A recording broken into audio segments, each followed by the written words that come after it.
All right. Nice. So we're going to make a glycerite. A glycerite is an extract made with glycerin. And food grade glycerin at that. So you can get non-food grade glycerin at pharmacies for topical use and skincare and such things, whereas you need to make sure you get food grade glycerin for making your glycerites. How do you know? Is there a different name? It'll be labeled as such. Okay. Yeah, and you can find that online or Michael's in the cake and like the cakey decorating section. They have little bottles of glycerin there. Bulk might. Bulk barn might, yeah, they might. Or you can get like a liter online too. So that's so the thing about glycerin is that it is a solvent, so it will pull medicine out, but not to the extent that alcohol will. It's not as strong, so we're not going to get the broadest range of molecules from it, but that's okay. We'll get enough. I would say any of the plants that need 25% alcohol, as a rule, do well as a glycerite. Yeah. Okay, so any stick of the to dry. Sorry. Well, we'll get to that part, but you get herbs labeled out in different references telling us like what needs 25%, like what needs 45, 60, 70. So any of the ones that fall in the 25 category, and I gave you some examples of those in your notes. So herbs that do well as a glycerite. Yeah. So you wouldn't get, like the calendula resin, like no chance, right? Like, so this is a weaker solvent. Yeah. I use some in the elderberry syrup, half honey, half glycerin. Right. So it's a preservative. So you can use it as a syrup base. Exactly. You could do a full, like when you make the syrup, you could use glycerin as your sweetener and your preservative, or you can do like the honey glycerin combo. Yeah. So cool. Yeah. So it has. Where does glycerin come from? Plants that get squished with high heat and pressure. A particular plant or? Palm, apparently. And then there are other plants that it comes from. Cool. And so, yeah. And then it makes this, it tastes sweet, but it doesn't upset the blood sugar like sugar does. Yeah. So that's one nice thing about it. And then, It'd be safe for like diabetics. yes. Yeah. And compared to alcohol, then it has advantages for those who don't want to or can't have alcohol, right? So some with kids prefer not to give their kids alcohol tinctures. However, that is doable. You can evaporate off alcohol from a tincture when you get it in your cup. And you pour freshly boiled water over the kettle on there and let that sit for a couple minutes. That will lose most of the alcohol to evaporation. So There's it is not too much alcohol in a tincture, anyways. well, like if you're starting with like 25%, no. If you're getting up there in the 60% alcohol, you might feel it or notice it or taste it, right? So you can evaporate that off. So that's some parents, that's fine for kids or those who are alcohol sensitive and or alcoholics, right? Who are avoiding alcohol. I've had alcoholics in my life who can do the evaporation method and it doesn't trigger their addiction. So yeah. So but that's based on them, Right. Others will just say no thanks. I just don't want to go there, right? Depending on where they are in their journey. Yeah. So yeah. So therefore, glycerites are great, and there are religious reasons why people don't have alcohol. So we have an option here. We have glycerin. And compared to alcohol, which one is cheaper by volume? Glycerin a little bit. A little bit. Yeah, I mean, yeah, I can say that because I get like bulk Right. sale, but I would say still, even I think it's still cheaper. Yeah, so that's another economic principle. You can like get a little bit more mileage out of your dollars with this one. Yeah. So you'll see in the notes that you can make a glycerite with a combo, so a solution of water and glycerin. If you're using fresh plants, you want to go straight up 100% glycerin because you're introducing water, right? You don't want to thin that glycerin down too much. So with dried plants, which is what we're going to do with chamomile, we can then do a solution, a customized solution to make the glycerite. Yeah. And so you'll see in your notes, you can work out that solution kind of like 60-40, 75-25. There's a range in herbal pharmacy depending on what herb you're working with, like how strong you need the menstruum to be concentration wise. So with chamomile, I'm going to do 75 glycerin, 25 water. That's going to be my solution, my solvent solution. And I weighed out 50 grams of chamomile at the apothecary the other day. So we're going to get that in the jar. And then we'll make our solvent solution. Okay. So there we have 50 grams of chamomile. And I'm going to imagine that I'm going to need, and well, I'm going to want, in fact, to fill this. Like I want a nice full jar because I'm getting low in my supply. So these are a liter, or are they 750? The size? 750. They're 750, yeah. So I'm going to aim for like a 700 or 750 mil in the end. So I'm going to make my solution. So if I'm doing 75% glycerin and 25 water, I want to scale that up. I want to multiply that up by 7. So what's 7 times 75? Who have the math brains? Come on, or get out your calculator or something, or do the math. Longhand. 7 times 75. 90.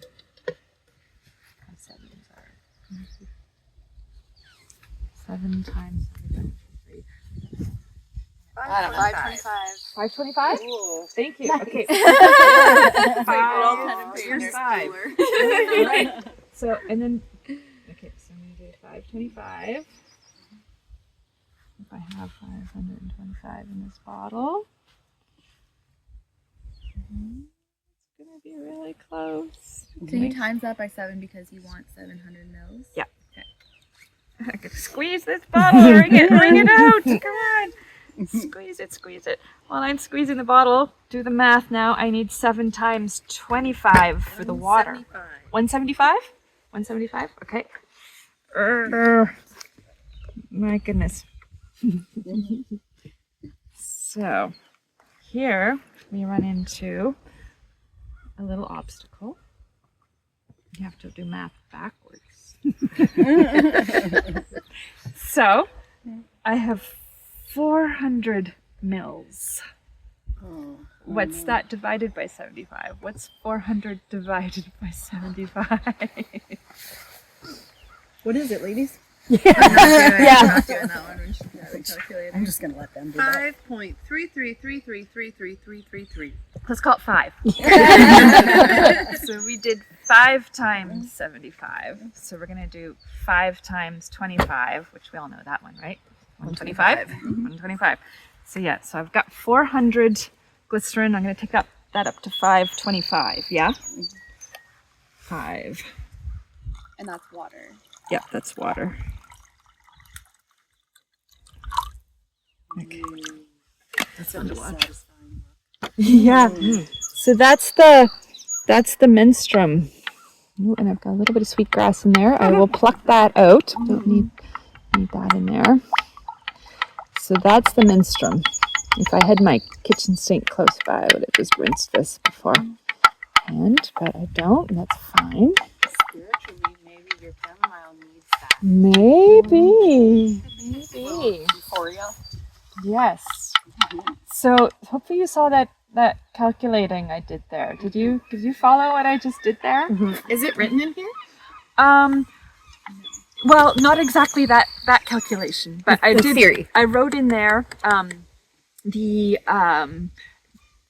ratios, the combo, the percentage of water to glycerin. Perfect. So I could have went all the way back to 60, like 60%. Gotcha. Yeah, but I kept it. I still kept it at 75-25. So I didn't lose. I didn't lose that. What I lost was I just had to calculate for my liquid, my full volume. So instead of doing 700, was it 7 or 750? 750. Yeah, 750. I just like dialed it back once I saw my little issue there. Yeah, so you have to be ready on the spot with your math. So wouldn't it have been 700 mils because you times it by 7? 7, yeah. So 7 Yeah, is it what would we were have been aiming for. 7.5 if you wanted 750. Yeah, so we were Right. aiming for 7. Thank you. So instead, we've got like just a little over 500. So we're gonna see how that covers that, and I ultimately want more than that in my apothecary. I use it a lot, and I'll tell you what for in a moment. So I am going to top that up. Do the glycerin water measurement again. to just bring me up to my desired liquid volume. You with me? Do you know what I'm saying? Could you pre-mix a 25-75 ratio of water and glycerin and keep it that way? Is that stable? Yeah, if it's it's stable. You could do that. You could if you have a lot of glycerites that you want at that particular ratio, you know. Whereas they're all a little different. Like in some cases, I might do like an 80-20 or like a Right. 60-20. So it's But if you imagine you want to do a lot of them like that, you could have it done. Yeah, it would be stable because it's stable in the long run too, right? Right. Like once it's strained. Yeah. Cool. So not too bad, but I do want to fill this. So I'm going to see if I have more glycerin in the house. If I don't, I have more glycerin at work. And so I will come home and I want like at least 200 mils more, right? So I'll just multiply. I want 75 times 2, right? The 150. And then the 25 times 2, the 50. And that'll give me my 200, which I will then add that. You know what I'm doing? Yeah. And I want it full because glycerites need a full jar. So unlike alcohol, it's not as potent. It's not going to kill the bacteria to the same degree. So you do want a full jar. So would it be ideal to use a weight? You could use a fermentation weight. Yeah, you could. In my case, I want to fill this because I go through a lot of this glycerite. So I'm no problem. I'm going to top it up. Yeah. And I might even add an extra 100, like to take it all the way to the top, right? They measure the 750 down here. So I'll probably in the end do like another 300 mils. You with me? Yeah. Yep. So yeah, how full would you want that then if there's no air allowed? Like up there. Okay. Yeah. And so you see what's happening here. You want to stir it around. And I'll want to reserve a little bit more menstruum just in case the chamomile sucks in and holds. That'll draw down the volume a little bit too. So after a day or two, after it's sat and the chamomile's sort of sucked in some of that menstruum, then you want to top it up. You may want to have some menstruum left over where you can top it up. Yeah. Would that be any dried herb, potentially? Yes. Yep. Exactly. Yep. Anything. So you want to double check on it like a couple days later. I keep forgetting lids. Jeez. What I would do is put the lid on here, right? And same thing. Let it sit 2 weeks minimum. And label it and shake it every day. And then when it's done, strain it. Same way we did the tincture. And this shelf life is shorter, like 3 to 5 years. Oh, it's pretty long still. Still pretty good. Still pretty good. Shorter if you were using fresh plant. I don't really bother with glycerites with fresh. You can extend shelf life by adding alcohol. So if there's, if that's okay with your whoever's receiving it, to have a little bit of alcohol in there, you can then add some alcohol. And I've given in the notes, I think. Yes, adding alcohol. Like given some formulas, like for instance, 50% glycerin, 15 alcohol, 35 water to give you 100. Like there's different ways to play around with that. It's going to be unique to each medicine maker and what you feel right and what you have on hand. Yeah. And on the notes, I've given the range for glycerin compared to water. You see that there? So. That's basically it, really. Any questions about that?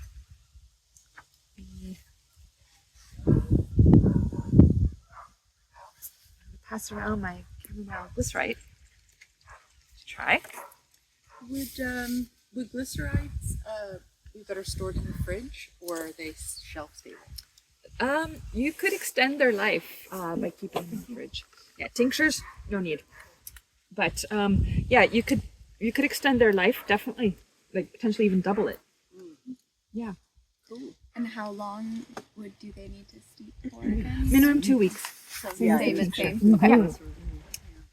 So this one flies off my shelf for mothers and grandmothers of children who can't sit still and focus. So those with kids who have ADHD, autism, hyperactivity. This is nice because there's no alcohol. They can just give it to them straight in their mouths. It's sweet.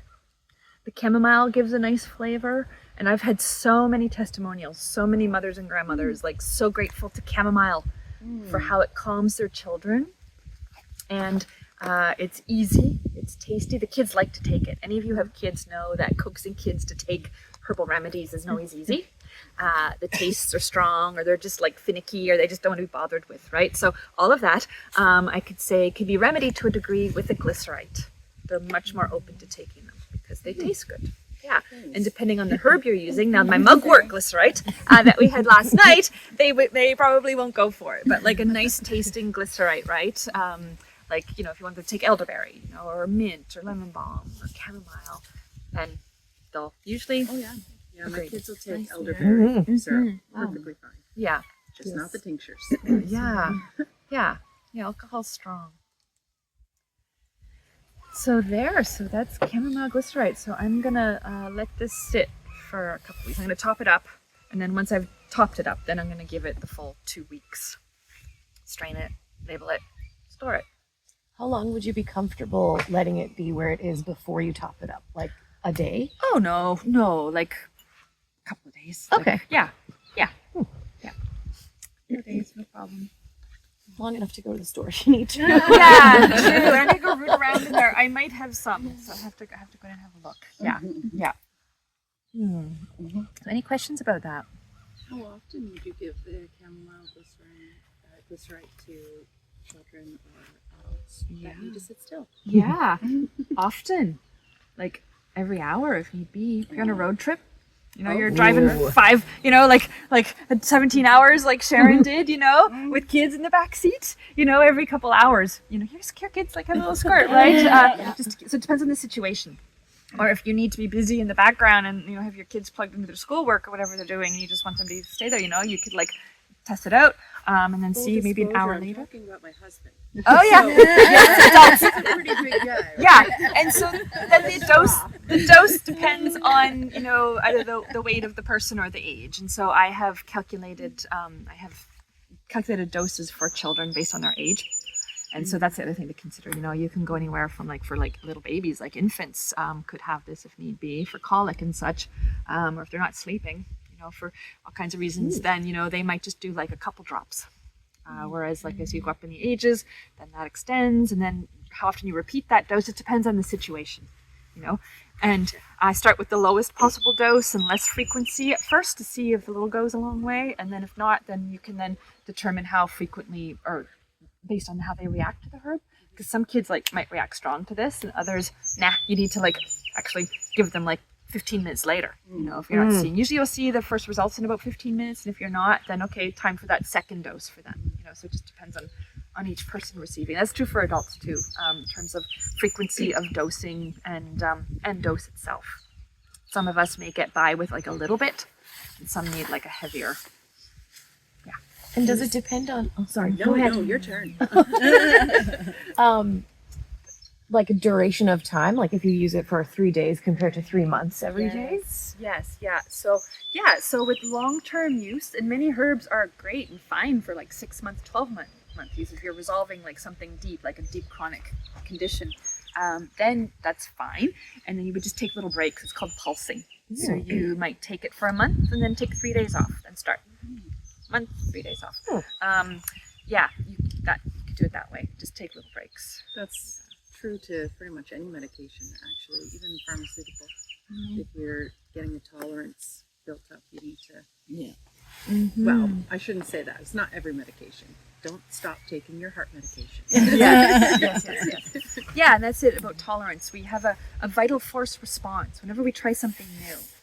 Especially for the first time. But once we start taking a herbal tincture, our body goes, ooh, what's this? I'm going to respond to this. And then it levels out. It's like that osmosis thing kind of happens in a way. It's like the molecules and the cells get used to it, and they kind of get, well, I don't want to say lazy, but there's a moment where it's not as strong, familiar. Yeah. And so absence makes the heart grow fonder, right? You know, with your friends, your partner, whoever. So same thing with this. When you take that little break, body has that little separation. Maybe it misses it, or maybe it's just content. And when you bring it back again, it goes, ooh, I missed you. Welcome back.